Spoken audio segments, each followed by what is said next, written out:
My eyes shake from side to side and there's nothing I can do about it.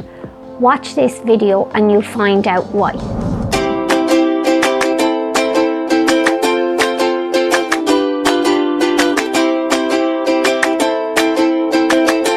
Welcome back to my channel, everybody. In this video I want to talk about nystagmus and how it affects me and what exactly it is. Nystagmus is uncontrollable repetitive eye movement. People with nystagmus, their eyes can move from side to side, up or down, or in a circular motion.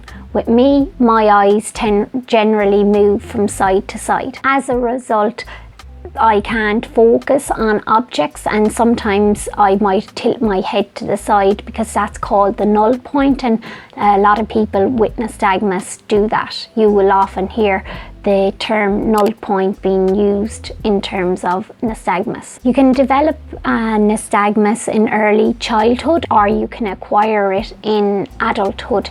Normally when you acquire it later on in life, the cause is unknown, but sometimes they believe it's due to the central nervous system. So most often when nystagmus occurs in adulthood, when you acquire it, then it's a symptom of another condition, such as having a stroke or multiple sclerosis or trauma of some sort. I've had my nystagmus since birth. For me, that's because of just having other eye conditions. Nystagmus is generally diagnosed through an eye exam, where the eye doctor will look at how the eyes are working and how they're working together and how they're moving. How is nystagmus treated? Well, you might be given contact lenses or eyeglasses to improve vision, but it doesn't actually correct the nystagmus. The eyes will still be shaking.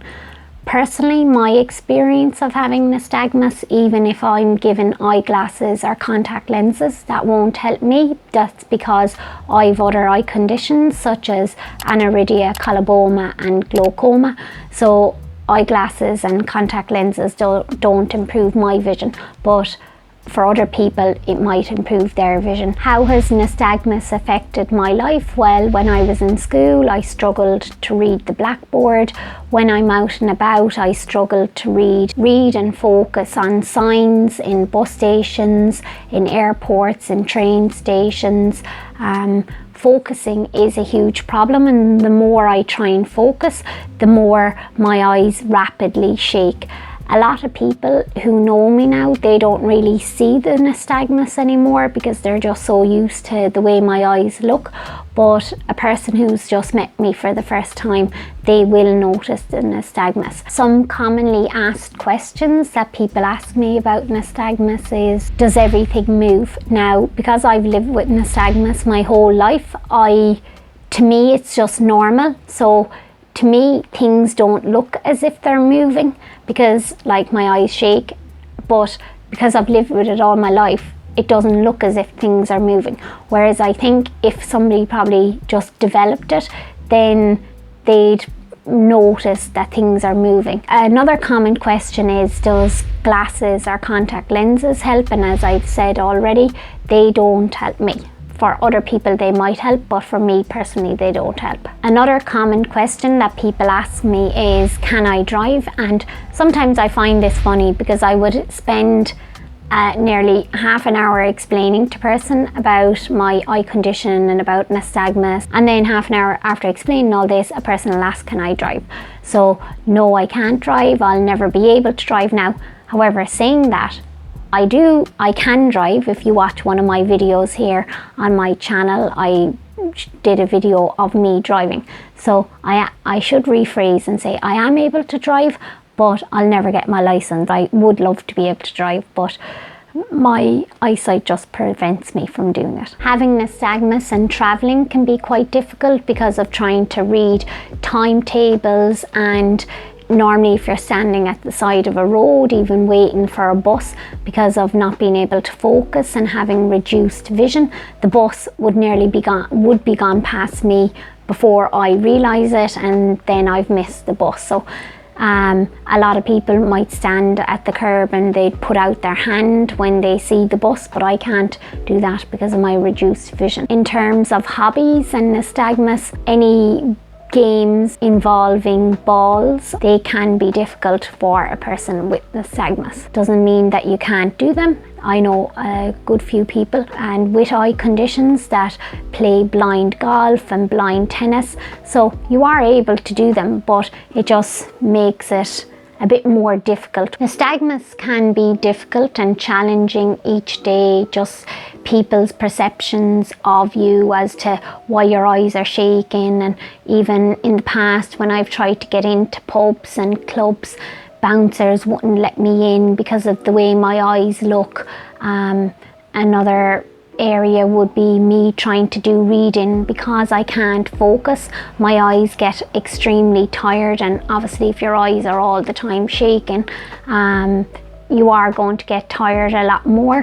However, despite those negatives and challenges, it hasn't stopped me from achieving in life. So I've achieved 2 PhDs and I have 2 Guinness World Records.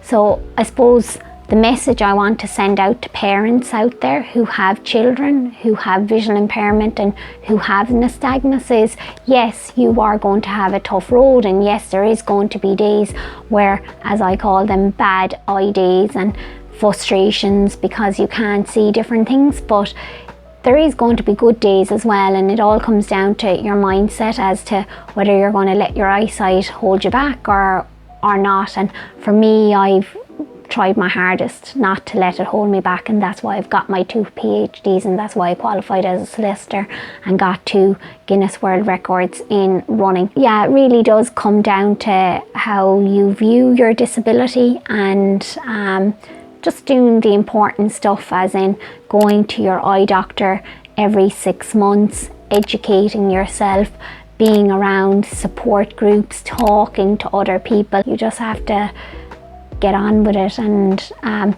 yes, it can be frustrating if I go to pick up a cup of tea and my hand goes right whereas it should have went centre because the hand-eye coordination isn't great. Yeah, that can be frustrating, but as I say, like I've lived with it now so long, and that's just the way it is. There's no treatment for nystagmus, so I just try and make the best of what I can. So I try and use Zoom text on the computer, I try and use large print where possible, and I just try and do the best I can, have good lighting and take rest breaks in terms of my eyes when I'm reading for a long period. As I mentioned already, there's no cure for nystagmus, but there has been advances in research, and there is advances in surgery where surgery is performed because what I mentioned earlier about the null point and tilting of the head. Doctors now are doing surgery where they're trying to reposition the muscle so that in turn that you don't be tilting your head to the side as much. Another form of treatment that I've heard of for nystagmus is Botox, where they give Botox into the eye to try and reduce the amount of shaking and involuntary movement of the eye. I haven't got this done. I don't plan on doing it. I don't judge anybody out there who wants to get it done. Personally, for me, it's not for me, but it's good to see that there's advances there. There are other therapies out there that's been said that can help nystagmus, such as acupuncture. Whether these actually work, I'm not quite sure. My advice for any parent with a child with nystagmus would be to get some low vision aids such as magnifiers. That's what I've had all throughout my life, magnifiers. Another tip would be get support from an organisation that deals with vision loss, and they will give you education and resources. That's also helpful. Get a low vision assessment for your child to see what resources are available for your child. Shaking of the eyes, tilting of the head, dizziness, difficulty seeing in darkness. So if you experience any of these symptoms, then see an eye doctor immediately.